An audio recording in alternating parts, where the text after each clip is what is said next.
So it is now my great honor to introduce today's commencement speaker, Dr. Phillip A. Sharp. Dr. Sharp is an institute professor at the Massachusetts Institute of Technology, a member and former head of the Department of Biology, and a member and former director of the Koch Institute for Integrative Cancer Research. It could take all morning, terror strikes your heart, to name Dr. Sharp's many accomplishments in the biomedical sciences. I'll try to keep it as brief as possible. Dr. Sharp is perhaps best known for winning the 1993 Nobel Prize in Physiology or Medicine for discoveries that fundamentally changed our understanding of gene structures. These discoveries began with his landmark realization in 1977 that genes are discontinuous, which we never appreciated before in mammalian cells. This whole process is highly regulated and can go awry in numerous diseases, and especially in cancers. As one measure of Dr. Sharp's contributions to science and productivity, he has published more than 400 peer-reviewed papers. We only require one to graduate.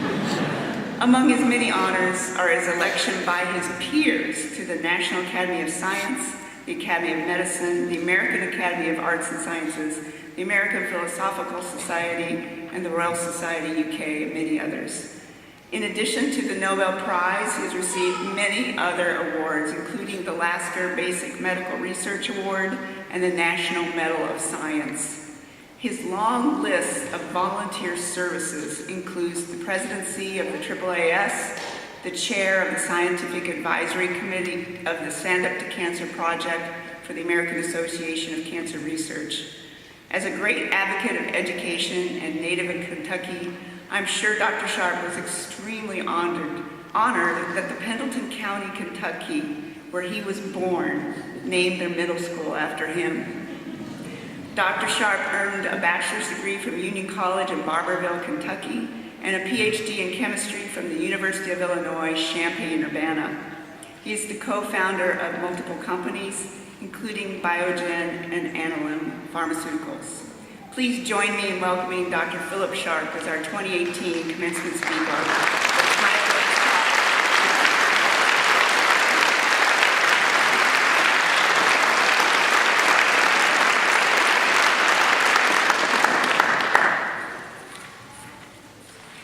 Thank you. It's an honor to be invited to address you today. I want to thank the stage audience, the faculty, the students, and the family, friends, and supporters who are here. You may not know this, but education is so important in people's lives, and particularly in mine, that every time I walk in a door and I see a graduation program, I get the chills. It is that important in how life unfolds in front of you. This is a day of celebration for the students. It's also a bittersweet day for the faculty. The faculty have worked with these students over years. They've got to know them as friends. They've been there at midnight when the experiments isn't working. They've been there at the moments of crisis in students' lives. And they're our friends. And now they leave us and go somewhere else. We wish them the best. We couldn't be happy that they're leaving us, but it is bittersweet that they're leaving us. So when you finish today, be sure and give a hug to your faculty members.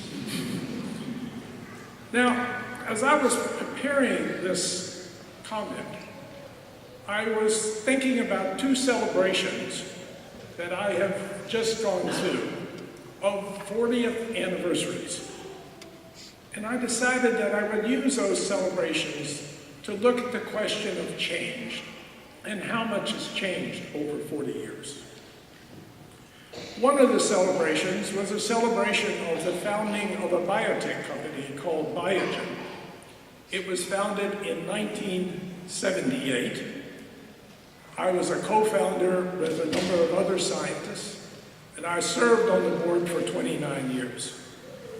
Biogen is the oldest freestanding biotech company in the world. The first company established in biotech was Genentech in 1976, and Genentech has been acquired by Roche. It's still doing fabulous science. The other celebration of 40 years was the discovery you heard just a moment ago of split genes and RNA splicing. That discovery happened in 1977. And both my lab and the lab at Cold Spring Harbor made this observation or finding of split genes and then splicing at the RNA level to put the information in the genes together so that it could be functional in cells. So here we have two 40th anniversaries, two anniversaries of discontinuities that have had an enormous impact, both on science as well as on healthcare. So let me talk a little bit about my experiences in the discovery of RNA splicing. I really started thinking about this problem of the relationship between a gene in human cells and the functional protein that carries out the activities in the cell when I was a postdoc at Caltech in the early 70s. Previous to this, in the 70s, we had worked out how genes are expressed in simple bacteria. But we didn't have the tools to be able to address those questions in higher cells. And we thought what we saw in bacteria was going to be the same as in all other biological systems. And Jacob Bonneau particularly made the statement that what is true of a bacteria is true of an elephant. That the gene structures and activities were going to be the same. But we learned in 77 the elephant is a little bit more complex than that bacteria is. At the time I was thinking about this, I was a postdoc at Caltech with Norman Davison. And I was studying the structure and mapping genes in bacteria on the bacteria chromosome using the modern genomic tool of electron microscopy in those days. This had followed a PhD at the University of Illinois in biophysical chemistry. I actually did polymer chemistry in my PhD, all theoretical, never published an experimental paper. Following going and getting my degree at Union College in the mountains of Kentucky, a small liberal art college in the mountains of Kentucky. And I went there because I had grown up on a farm outside a small town in northern Kentucky. I'm a first-generational student. And I was very uncomfortable that if I went to a big, large university, that I would not be able to relate well enough to faculty and colleagues, that I would feel discouraged. So here I came from a farm through a small college to the University of Illinois, and just to tell you how that transition went, I walked into the chemistry department at Illinois, took the entrance exams, and flunked 3 out of the 4. And the university did exactly what they should have done. They said, take our senior classes. And I took our senior classes, and 3 years later, I got my PhD, and then went off to Caltech. So, adversity, challenge, succeed. At Caltech, I had done some really very successful experiments, published several papers, had more papers on the way, and I went on the job market in 1971. Turns out 1971 was the middle of a recession. Turns out everybody was uncertain about whether NIH, the supporter of all the basic research, in essence in molecular biology, was going to support further research.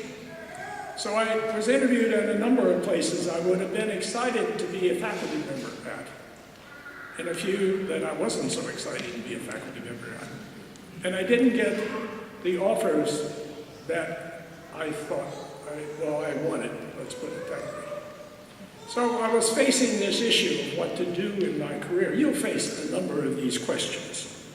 And I made the decision at that moment that I would go further and get training in gene expression in higher cells to address this question of gene to protein function in human cells at Cold Spring Harbor with Jim Watson, and take further training versus taking a specific job.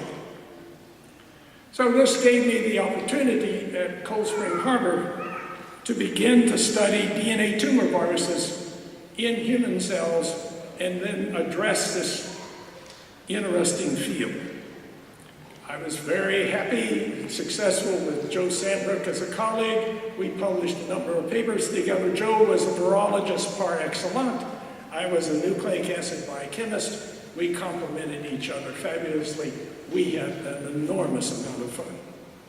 But my office mate at Cold Spring Harbor was a scientist from Sweden named Ulf Peterson, and he was skilled in the study of this DNA virus, adenovirus, and he taught me how to grow and work with adenovirus.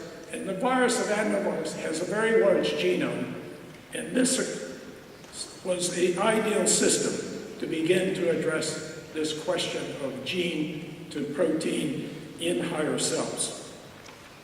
After 3 years at Cold Spring Harbor, I went on the job market again, waited and waited and waited for a call from MIT, because I knew they had a position available, and I wanted it. And ultimately, Salvador Laureate, who was head of the Cancer Center at MIT, called me and asked me if I would come and interview. A week later, he called back and said, "Come up again, we want to talk about a position." I walked into his office and said, "I don't care what you offer me. As long as I can be down the hall from Dave Baltimore and Bob Weinberg, the rest of it will take care of itself." And it did. I moved to MIT in 1974, and 3 years later with Sue Burgett and Claire Moore, a postdoc and a technician who became a PhD candidate and postdoc with me again, we discovered RNA splicing. And we really fundamentally changed. Not bragging, it's just happened. We really fundamentally changed how we understood gene and gene structure. It was a phenomenal time. So what do I offer you as graduate students out of this journey? I look back and the first lesson I would say is follow your curiosity, your personal, individual curiosity, because it will lead you to places others will not go, and therefore you'll see things deeper and be prepared for the future better. I went from physical chemistry to molecular biology to then cell biology and then to being a cancer biologist through my training and preparation for my career. Second, look deep in biology for the most fundamental aspects of the field. When we discovered RNA splicing, there were many laboratories that were working on cancer and development and all aspects of biology. But very few were focused on the issue of what was the gene regulation process like? What was the gene structure? And it was focusing on that problem that led me to the insight of RNA splicing before others. So look fundamental. You can see fundamental discoveries if you trace the discoveries of RNA interference. Why was double-strand RNA active? What is going on now with liquid-liquid phase transition? If you don't know what that means, folks, you better study it. It's a very exciting development in the field. It's really thorough. The other message I would have to you is that adversity or disappointment is the opportunity to do something new. So as I was making these transitions, and particularly at Caltech, if I had been successful in taking a job at Caltech after my postdoc, I would not have discovered RNA splicing because I needed to make that transition to cell biology from that experience. So adversity opens doors to you. Don't be discouraged. Step forward. Go on. Do what you want to do. Follow your own curiosity. And then finally, I would say collaboration is the hallmark of a successful scientific career. Throughout my career, I have had extraordinary collaborators who've helped me make progress along my path. And they have become some of my most close and committed friends. Briefly, I want to talk about this other 40th celebration. And that was the establishment of Biogen in 1978. Before this mid-70s, there was no employment for a molecular biologist. Molecular biology is the study of the transfer of information from DNA to biology. And though biochemists were successfully employed in many other aspects of biology, molecular biologist was purely an academic field. Then in the mid-70s, we could synthesize DNA, sequence DNA, and recombine DNA. It's called genetic engineering. And it became then clear that for the first time in the history of man, we could do synthetic biology. We could make organisms, make genes and make organisms. And this technology was concentrated in the academic laboratories, and it was this question of how to transfer this technology into society so it could be useful that led a number of scientists, myself, Wally Gilbert, Charles Weissman out of Zurich, and Ken Murray, to think about starting Biogen in 1978. How did that come about for me? In '77, I was sitting in my office at MIT on a sunny spring day, and my telephone rang, and someone named Ray Schaefer called me, introduced himself as an alumni of MIT, and said he was a venture capitalist, and he wanted me to fly to San Francisco 2 days later and consult on an investment in a new company on the West Coast. Now remember, '77 was the same year we discovered splicing. It was a very busy year. But I got this call. I didn't know Ray Schaefer. I had never consulted. I had no idea what venture capital was. But I checked him out, and I bought the ticket, and I flew to the West Coast. And in walked Warrior, Swanson, Idacor, and Riggs, the founders of Genentech, and they made an investment in Genentech. The following year, we started the conversation that led to Biogen, and then Biogen has been successful. It's a company of about 8,000 employees around the world. It's trained enormous numbers of people who have populated biotech and other activities around the world. It's the question of when an opportunity comes that is really different. Don't step away. Don't step away. Because it could be very important in changing the world. Now, one of Biogen's most recent products is a drug called Spinraza. And it has personal significance for me. Spinraza treats spinal muscular atrophy, which is, in its severe case, it's a genetic disease. In severe cases, children don't live beyond 2 years. They basically lose motor control, and then they stop breathing, and they die. With an antisense oligonucleotide injected into the spinal column, they could shift the splicing of a related gene called SMN2 and get a functional protein that allows these children to walk and to live. So here is how life comes in cycles.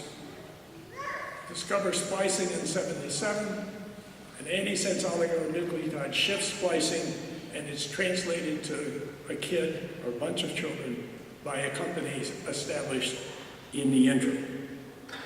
I can tell you it makes you feel very good when you know your science has made a difference individually in people's lives. So let me end by saying you have chosen an extraordinary field to get your degree in. It's a field that's going to be continually driven by new science, exciting science, science related to microbiome and immunotherapy and big data and integration of big data and discoveries of new therapeutic modalities from genetic engineering to oligonucleotides to growing organs in culture. We'll have all of that in 30, 40 years. We'll have all that. It'll be part of how we care for others. And at the same time, it's a field, as you're excited and driven by science, you can immediately see the benefit of your work in helping others walk, take care of themselves, be involved. It's going to be a very exciting 40 years for you. A very exciting 40 years for you. And all I can say is, as Lee Iacocca said when he gave a commencement lecture at MIT, ladies and gentlemen, start your engines. Good day.